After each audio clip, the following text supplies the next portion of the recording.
we have to have that discipline of meditation. Then the power, the Samba.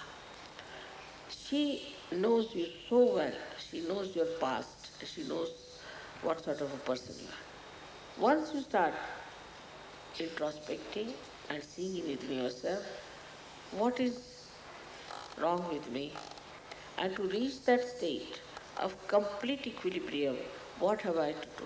Is to first of all, you have to meditate. There is no way out, I must tell you.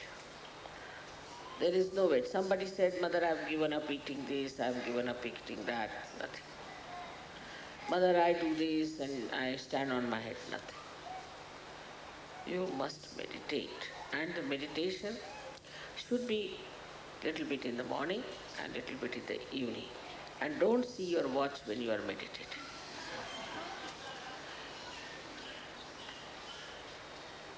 The time has to be kept for meditation, whatever it is. It takes hardly any time. I mean, even I've seen women take so much time to get ready that even 1/10 of that time, if you can give for your meditation, you will not need much makeup. Your skin will improve, your hair will improve, your face will improve, everything will work out. Don't have to use anything. Don't have to use any perfumes or anything whatsoever. Your body itself will be full of perfume. Everything will be supplied. So what we have to do is to first of all see surrender to the will of God. For Saj Yogi is very important. Once you surrender, all your problems will solve. You surrender your problems also. I leave it to you. God, you solve the problem. You do this. It is such a precise, such an effective, such an efficient power. And above all, it loves you, cares for you. It forgives you. Even if you make mistakes, forgives, all right, it will be all right. I find that in search, people still, though they are out of uh, this illusion, this ocean of illusion, still sometimes their one leg is still there in the ocean and still they are pulling it out and pushing it back. That should not be. That is only because people don't meditate. Now, to say you must meditate, people think it's a kind of a ritual or maybe a kind of a style of sadhana. No. Meditation is for you to go deep down into yourself, to achieve all that your Sahasrara wants to give you, to achieve that height of detachment, of understanding, is only through meditation. So what happens in meditation is that your awareness crosses over Agya, goes above and is now stationed in the Sahasrara, in thoughtless awareness. Then the reality of Sahasrara, the beauty of Sahasrara starts pouring in your own character, in your own temperament.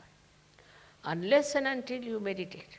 Not meditate just to get well or just to feel that I must meditate. But meditation is very important for all of you, that you develop your Sahasrara in such a manner that you imbibe the beauty of your Sahasrara. If you don't use your Sahasrara in this way, after some time you will find Sahasrara will close down, you will have no vibrations, and you will have no understanding of yourself. So very, very important thing is to meditate. I can immediately make out a person who has been meditating and the one who has not been meditating. Because a person who does not meditate is still thinks that, oh, it's all right, I'm doing this, I'm doing that. Meditation is the only way you can enrich yourself with the beauty of reality. There's no other way. I cannot find any other way but meditation by which you rise into the realm of divinity. For example, I would say that myself, whatever I have done is this, that I have been able to find out a method how to give self-realization to masses. But that doesn't mean that if I give to masses, they are all Sahajogis. No. You must have seen whenever you have your programs, people get realization when I'm there, and they come to programs for a while and then they drop out. The reason is they have not meditated. If they had meditated, they would have known what is their quality, what are they. Without meditation, you don't understand what is best for you. So today is a day when you have to promise me that you will meditate every night, every evening, maybe in the morning also. Whenever it is possible, if you can go into meditative mood, you are in contact with this divine power. Then whatever is good for you, whatever good for your society, for your country, all is done by this divine power. You don't have to overpower the divine power. You don't have to order, you don't have to ask. Just if you meditate, you are one with this all-pervading power, which is another great blessings to us. Unless and until your Sahasrara is open, all the blessings of the divine power cannot come to you. Cannot. Maybe you might get some money, you might get some jobs, you might get this and that. But your own development is only possible when you meditate and your Sahasrara is completely open and open to truth.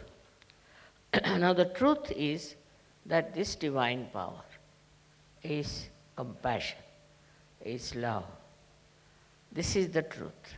They say God is love, God is truth. So the equation has to be made that truth is love and love is truth. But it's not a truth that as you have for your own children, you have for your family. Attached love is not truth. If you are attached to somebody, then you never see the bad points of that person. If you are angry with somebody, then you can never see the good points of that person. But it's a complete detached love. And that love is extremely powerful. Because whenever you project that love to anyone, you will be surprised. The problems of that person will be solved, his personality will improve, everything will work out in a very big way, and his life will be changed. But if you are attached to anything whatsoever, that attachment itself causes problems and doesn't allow Sahaj to grow. This attachment could be any kind. For example, you can be attached to your country, attached to your society, attached to your family. It can be of any kind. But when Sahasrara is open, you learn one thing is detachment. It just happens that you get detached. Though, you are not running away. As it is in Sahaja Yoga, we don't believe in people who run away from society and go to Himalayas, or that I call it as escapism. That is not the point. What happens is that you are there. You see everyone, you watch everyone, you know everyone, you are close to everyone, but you are a detached person. It's a state of mind that you achieve when Sahasrara is open. Then that state you are dealing with people, you are dealing with problems, you are dealing with situations, but you are not involved in it. There's no involvement. And that involvement which you had before can never give a complete insight what is happening, what is the truth is about any situation. So this detachment helps. The greatest thing of the detachment is that you are not affected. No use saying that, oh, you are not affected, mother, so how can you feel for another person? How can you have compassion for another person? Because if you feel for another person, then only you can solve the problem. But this feeling that you have is again a kind of an attachment. It is not a real feeling because it doesn't help. The person is crying, you are also crying. The person is trouble, you are also in trouble. And this does not help that person, nor will it help you. So to have detached in no way means you do not feel the another person. You do feel. You feel the agony of that person, the trouble of that person, of the whole society sometimes, and of the whole country. But that your feeling is so detached that the all-pervading power takes over.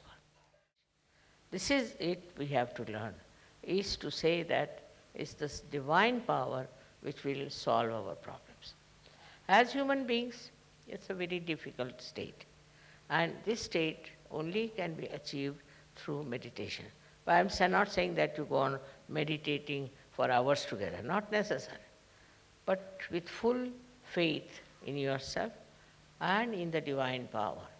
If you work it out, I'm sure it's not difficult to rise to that state of consciousness. That is what we have to achieve. It's possible for men as well as for women. They don't have to think, how can we, mother, do it after all? See, all such people are no good for surgery. Those who have diffidence about themselves cannot do anything. But those who are surrendered and those who think they can do it can manage all this transfer of their power to the divine power. Just put it on the divine power. Now supposing I have a car which can drive me down. So if I have a car, then I don't put bullocks on it, that I don't push my car. I just sit inside and use it. In the same way, if you have this great power around you, if your sahasrara is absolutely, completely submerged in it, then you will be amazed how things work out for yourself. I will give you an example of Sajogi. He is no more now. He was a fisherman, ordinary fisherman, but also he was educated, so he was working in a bank. This one was going one day to do some Sajoga work, and he had to go by boat. So when he came out, he saw the whole place was clouded and it was about to burst out into a big havoc. So he got very much perturbed about it, that what is this? Immediately his sahasrara was so open and good. Immediately he said, now I leave it to this divine power to stop all these things happening. I don't want it to rain and to have any problem till I come back home and go off to sleep. And it was surprising. People told me that, mother, the clouds and everything were there all throughout, but it did not rain, did not do anything, and there was no chaos of any kind. He went to another island where he had to go, he did Sahaja and came back. And then when he went to sleep, then only everything started pouring down. So nature, everything, every leaf, every flower, everything is worked out through the divine power. So we should not have our ego that we can do something ourselves, we can manage ourselves. Once you have that kind of a thing, you are not yet that much developed, you are not that much grown up in Sahaja Yoga. But to grow up in Sahaja Yoga should not be difficult for you, because you have guidelines. Those people who got their realization, very few of them, like Sufis, and we had some saints in India, all of them. How much they must have struggled. Nobody to guide them, nobody to help them, nobody to tell them about what they can achieve. And despite that, they, they were very satisfied people, very happy people, and they worked it out so well. They saw the whole world with another angle, as you can also see. But they were not upset, and they had such self-confidence. They had such knowledge of their own that they achieved through their meditative process. And the way they have written books, some of them are so great. It's very surprisingly how they have achieved these great verses, such full of knowledge. One cannot understand that they had no guidance, nobody was to tell them. But one thing with them was that they always tried to look after their sustenance.